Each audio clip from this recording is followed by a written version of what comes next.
유럽연합이 중국산 전기차에 17.4%에서 37.6%까지 추가 관세를 부과하기 시작했습니다. 이는 2023년 10월부터 시작된 유럽연합의 중국산 전기차에 대한 반보조금 조사 결과로 인한 것입니다. 이번 인상은 잠재적인 것입니다. 4개월 동안 추가 조사가 계속됩니다. 그리고 11월 최종 결정되면 5년간 적용이 됩니다.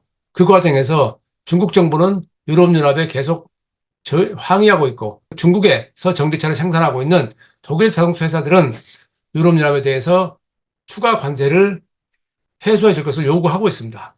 미국도 25%에서 100%로 인상하기로 했습니다. 미국은 아직 중국산 전기차가 제대로 수입되지 않고 있는 나라입니다. 다시 말해서 이는 11월 대통령 선거를 앞두고 국민 감정을 끌어올리기 위한 정치적 수사입니다. 어쨌거나 유럽과 미국은 자국 자동차 보호를 위해서 중국산 전기차에 대한 관세 견제 정책을 실시하기 시작했습니다.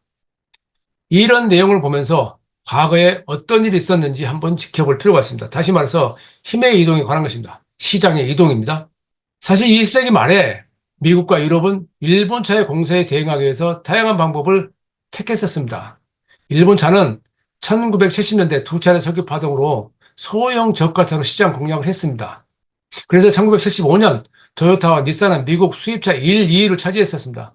그 전까지만 해도 무시했던 미국 자동차 업체들은 일본 메이커들을 경쟁 상대로 여기기 시작했습니다. 다시 말해서 본격적이 아니란 얘기죠. 그러면서 통상마찰이 대두합니다. 무용역조를 내세워서 정부 차원에서 제재를 가한 것입니다. 관세를 부과했다는 것이죠. 일본 업체는 여기에 대응해서 수출 자율 규제라는 것을 들고 나옵니다. 미국과 유럽 메이커들이 경쟁력을 갖출 때까지 우리는 연간 200만 대 또는 100만 대만 수출하겠다라는 자율규제 정책을 제시하는 거죠.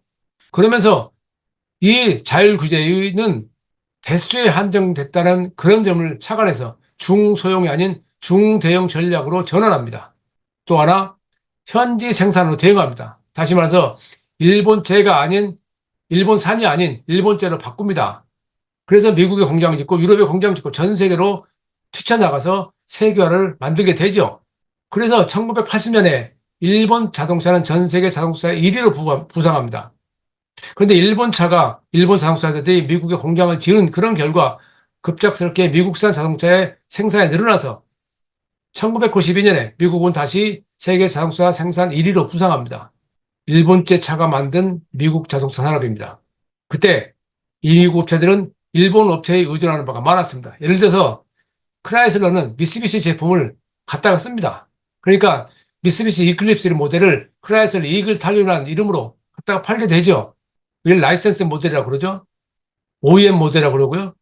또 GM은 토요타와 제휴했고요. 유럽도 마찬가지로 혼다 등이 다양한 방법으로 현지 업체들에게 기술을 공유합니다. 그러니까 이렇게 해서 일본 업체들을 잡기 위해서 억제하기 위해서 노력했지만 결국 일본 자동차는 세계화에 성공했고 2018년 2,853만 대까지 늘려갑니다. 그 과정에서 미국 차와 유럽 차는 일본 차에 비해서 상대적으로 약했었죠. 그걸 벗어나기 위해서 유럽차 회사들은 프리미엄 전략을 썼고 그 프리미엄 전략이 몇해서 지금은 수익성 면에서는 가장 높다는 평가를 받고 있죠. 어쨌거나 그런 배경으로 지금 우리는 중국 자동차의 빅뱅을 짚어볼 필요가 있습니다. 중국의 자동차 생산은 2001년에 200만 대에 불과했습니다. 그런데 그때 미국의 클린턴 대통령이 앞장서서 중국의 WTO 가입을 주장했고 2001년에 가입을 하게 됐죠. 그러면서 2004년에 중국은 중국 제조 2025라는 부동산 국가에서 제조 강국으로 전환을 선언합니다. 그리고 2008년 베이징 올림픽이 도입됐었습니다. 저는 이때 베이징 올림픽 취재를 가서 중국 자동차는 2천만 대 시대를 대비해야 된다라는 칼럼을 썼었습니다. 그것은 골드만삭스가 중국은 시장 포화와 공급 과잉으로 1,600만 대, 1,800만 대로 끝이다 라고 했던 것을 보고 한 내용이었습니다. 어쨌든 그것이 제가 한 말이 맞았고 2009년에 미국발 금융위기가 있었을 때 중국 자동차 생산 판매는 1,364만 대에 달았습니다. 1년 사이에 400만 대가 증가한 것입니다. 2010년 다시 1년 뒤에는 그때 BYD가 전기차를 생산하기 시작했죠. 1806만 대, 450만 대가 증가했습니다. 우리나라 연간 판매자 수가 작년에 160만 대였습니다. 그리고 2015년에 2000만 대, 2030년대 2023년 3009만 대로 늘었습니다. 중국 자동차 산업은 세 가지 전략을 기초로 합니다. 집약화, 자체 브랜드 개발, 수출. 이 세 가지가 다 되느냐라고 지금 평가한다면 그렇지 않다라고 말할 수 있습니다. 집약화가 사실상 아직은 실현화되지 않고 있습니다. 규모의 경제를 추구하기 위해서 다양한 방법을 동원해서 합병을 하든 인수를 하든 키워야 되는데 그렇지 못하고 있습니다. 자체 브랜드 개발은 많이 발전했습니다. 여러 가지 브랜드들이 지금 세계 시장에서도 힘을 발휘하고 있습니다. 수출은 작년에 세계 1위가 됐기 때문에 뭐 그것은 더 말할 필요가 없죠. 다만 미국이 과거에 그랬듯이 지금 중국에서 생산된 또는 판매된 자동차 안에는 해외 업체에 들어가서 만든 것들, 수출해서 판매한 것들이 포함되어 있습니다.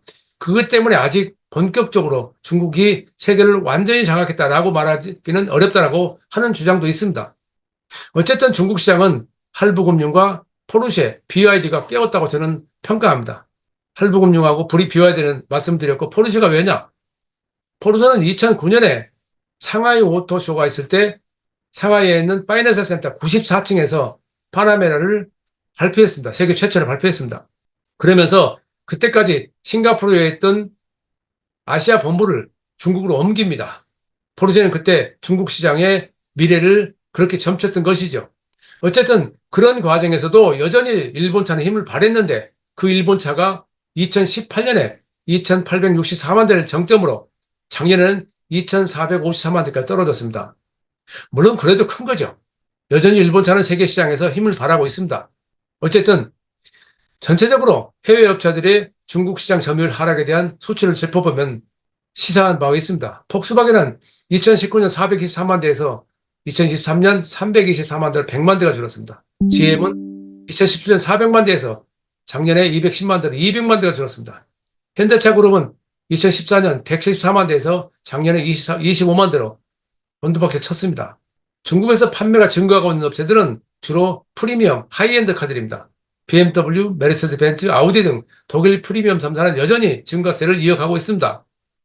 그러나 전체적으로 나라별로 보면 독일 업체들의 중국 시장 점유율은 한때 35% 가까이 갔다가 지금은 20.4% 떨어졌고 일본 업체들은 28.4% 갔다가 지금은 18.8%, 미국 업체들은 13%에서 지금은 8.2%까지 하락해 있습니다. 그러면서 중국의 자동차 업체들은 세계 시장에서 대수를 늘리고 있죠. BYD는 작년 전 세계 판매 상위 7위에 올랐고요. 지리, 창안, 체리, 상하이 등 5대 자동차 업체가 전 세계 상위 20위 안에 랭크됐습니다. 이 5개 업체의 2023년 글로벌 총 판매 대수는 전년 대비 32% 증가한 1143만 대에 달했습니다. 수치로 그런데 더 주목해야 될 것은 중국 업체들과의 해외 업체들과의 기술 협력이 확대되고 있다는 것입니다. BYD와 CATL은 배터리 기술을 공유하는 전략을 쓰고 있습니다. 샤오평과 폭스바겐은 전기차를 공동 개발합니다. 지리자동차와 르노그룹도 전동화차를 공동 개발합니다. 화웨이와 볼보도, 바이드와 현대도, 텐센트와 도요타도 전기차 외에 자율주행 1위까지 다양한 부분에서 협력을 하고 있습니다. 우선은 중국 시장을 위한 것이라고 표현하고 있지만 사실상 그 기술 흐름이 어디로 가고 있는지를 보여주는 그런 단적인 예라고 할 수 있습니다. 여기서 지켜볼 게 일본 자동차 회사들이 세계화에 더불어서 지금 그러면 중국차는 해외 시장을 어떻게 공략하느냐 하는 것입니다. 당장에는 유럽과 동남아시아에 집중하고 있습니다. 그래서 유럽연합이 견제를 본격적으로 시작했고요. 동남아시아 시장을 예를 들면 태국의 경우 태국 시장 점유율, 자동차 시장 점유율의 78%가 일본 차입니다. 그런데 전기차 점유율은 중국 차가 80%입니다. 자, 앞으로 태국도 전기차 전략을 본격화하고 있습니다. 또 하나는 기존에 미국 시장에 당장에 진출할 수 없다는 점 때문에 1대1로 국가로 시장을 넓히고 있습니다. 1대1로는 실크로드 경제벨트, 21세기 해상 실크로드를 말하는 겁니다. 여기에는 65개국 있고 세계 인구의 63%가 여기에 살고 있습니다. 그래서 글로벌 GDP의 약 40%가 이 지역에 나오고 있습니다. 다시 말해서 시장이 무한대로 크다는 얘기죠. 과연 이것이 어떻게 될지는 또 여러 가지 지정학적 문제가 대두될 수 있겠지만은 어쨌든 중국은 지금 그런 전략을 쓰고 있습니다. 그런 중국도 물론 문제가 많죠. 많은 정도가 아니죠. 몇 가지만 정리해 보겠습니다. 그럼에 보다시피 중국에 얼마나 많은 자동차 회사가 있는지 모릅니다. 다만 중국에서 제시된 몇 가지 이런 그림들을 통해서 표현할 수는 있죠. 우선은 공급 과잉, 그래서 공장 가동률이 54%가 안 된다는 점, 이 큰 문제입니다. 이에 대해서 중국 정부나 중국 메이커는 아직 공급 과잉이 아니다라고 주장을 합니다. 누가 그럴까요? 아직 모릅니다. 중국에서 가장 투명한 것은 화장실 문밖에 없다는 말이 있죠.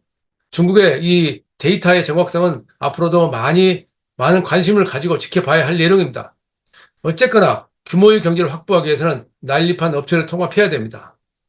이게 산업화를 위한 가장 중요한 요체라고 할 수 있죠. 또 하나, 그동안 21세기에 중국의 시장 개방과 함께 중국 시장에 합작회사로 진출했던 해외 회사들과의 중국 국영 기업들과의 관계 정립이 앞으로 어떻게 될 것이냐 하는 것도 관건입니다. 지금 전 세계 자동차 판매 대수에는 예를 들어서 베이징 현대만 하더라도 현대자동차 판매로 들어갑니다. 그러나 베이징 자동차 자신들의 자동차 판매를 발표할 때는 그 현대도 포함합니다. 중국에는 베이징 현대 외에도 베이징 벤츠, 광저우 토요타, 싸이 폭스바겐, 뭐 다양한 회사들이 있죠. 그런 합작 회사도 있습니다. 6대 자동차 회사들이 합작해서 설립해서 50대 50으로 운영을 하고 있습니다. 지금은 100% 해외 기업들이 진출할 수 있습니다만 진출 초기에 그랬죠. 지분 관계도 조금씩 정리돼가고 있는 상황이긴 합니다만 아직 이런 회사들이 어떻게 될지는 아직 모릅니다. 또 그래서 대부분 지금 중국 자동차의 발전을 이야기할 때는 이런 국영 기업들의 것보다는 중국 자본 회사들이 더 앞서 있습니다. 이 문제는 어떻게 할 것인가? 간단한 문제가 아닌 것 같습니다. 또 하나는 부의 유출입니다. 중국은 부자들이 세계적으로 가장 자본주의적 색채가 강한 나라입니다. 그런데 국가 차원에서 그걸 용납을 하지 않죠.